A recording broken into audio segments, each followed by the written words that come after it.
Nessa aula nós vamos fazer a configuração do DNS Resolver no pfSense. Certo? Vamos primeiro verificar se o DNS Forwarder não está habilitado. No caso aqui ele já... O DNS Forwarder ele tem que estar desabilitado para a gente poder trabalhar com o DNS Resolver. Certo? O DNS Resolver ele já vem marcado por padrão no pfSense e através dele o pfSense se torna um servidor de DNS. Vamos habilitar ele aqui. Por padrão, o DNS Resolver trabalha na porta 53, certo? Aqui em Network Interfaces, ele é responsável por responder às consultas de clientes nas interfaces selecionadas, onde de fato o DNS Resolver vai trabalhar. No caso aqui ele está habilitado para todas as interfaces. A gente pode habilitar apenas para a interface LAN ou apenas para a interface LAN e DMZ. Essa opção aqui é responsável por enviar consultas DNS para servidores autorizados a receber as respostas. Ou seja, esta opção faz consultas externas da rede. Por padrão, todas as interfaces são selecionadas. Aqui em DNSSEC, ele é responsável pelo sistema de resolução de nomes mais seguros, reduzindo o risco de domínios forjados. Essa opção aqui, DNS Scaling Forwarding, se ela estiver definida, as consultas de DNS serão encaminhadas para os servidores de DNS definidos em System, General Setup, no caso, esses servidores aqui,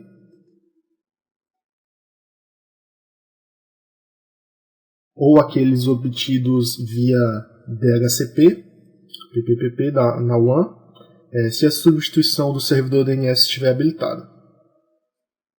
Aqui em DNS Registration, se estiver marcado, todos os dispositivos que estiverem em DHCP Leads usarão a função do DNS Resolver. Ele vai automaticamente registrar o hostname de cada máquina que fizer uma solicitação de concessão de DHCP.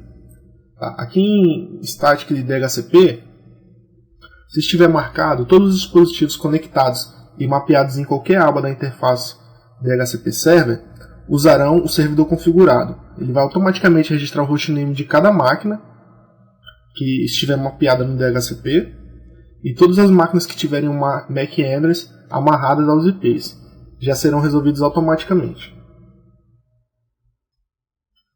Aqui em Host Overrides, ele permite a criação de respostas de DNS personalizadas, ou seja, é possível criar novas entradas de DNS para um host específico, colocando de forma individual em Host Overrides. Estará usando os registros de DNS. Ao selecionar o botão para adicionar aqui, a gente pode, por exemplo, cadastrar um host SRV-IPF no domínio, o local domínio, que é o domínio que o nosso pfSense está utilizando. A gente pode especificar um endereço IP. O que isso vai fazer? Quando eu tentar acessar o hostname SRV-PF, ele vai redirecionar para o meu IP 192.168.1.1. É como se o meu servidor pfSense tivesse dois nomes na rede, dois hostnames. Ele vai responder tanto como pfSense.localdomain quanto como srv-pf.localdomain. Por exemplo, eu posso acessar o meu servidor de pfSense digitando aqui pfSense localdomain.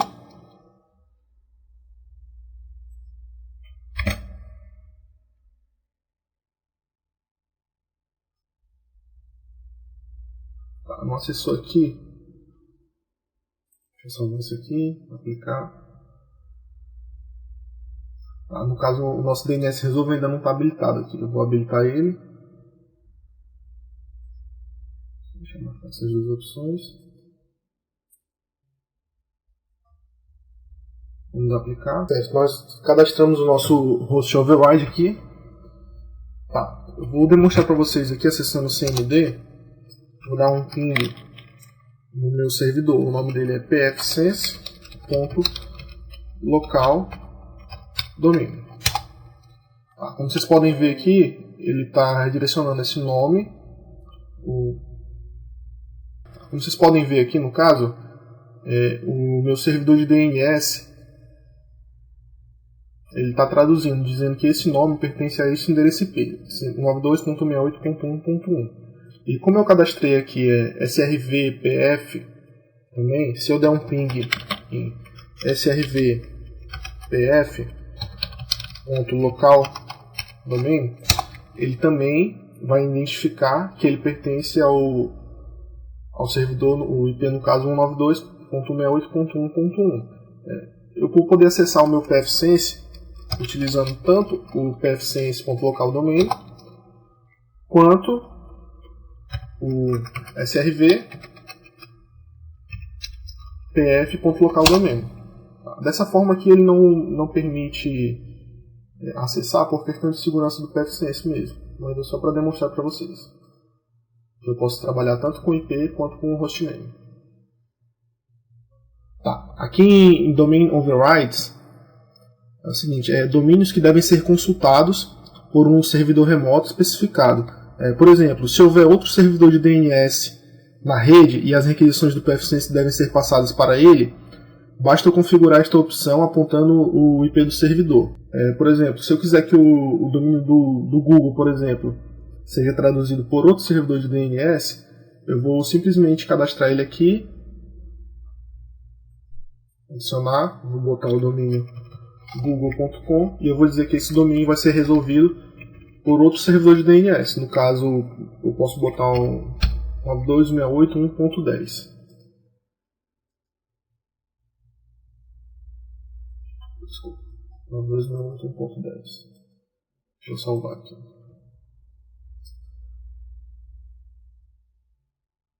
O que isso aqui vai resultar? O domínio google.com ele não vai ser traduzido pelo meu DNS Resolver no pfSense. Ele vai ser redirecionado para um outro servidor de DNS que eu tenho na minha rede, e esse servidor de DNS que vai traduzir esse domínio. Ok? Obrigado pela atenção de vocês e até a próxima aula.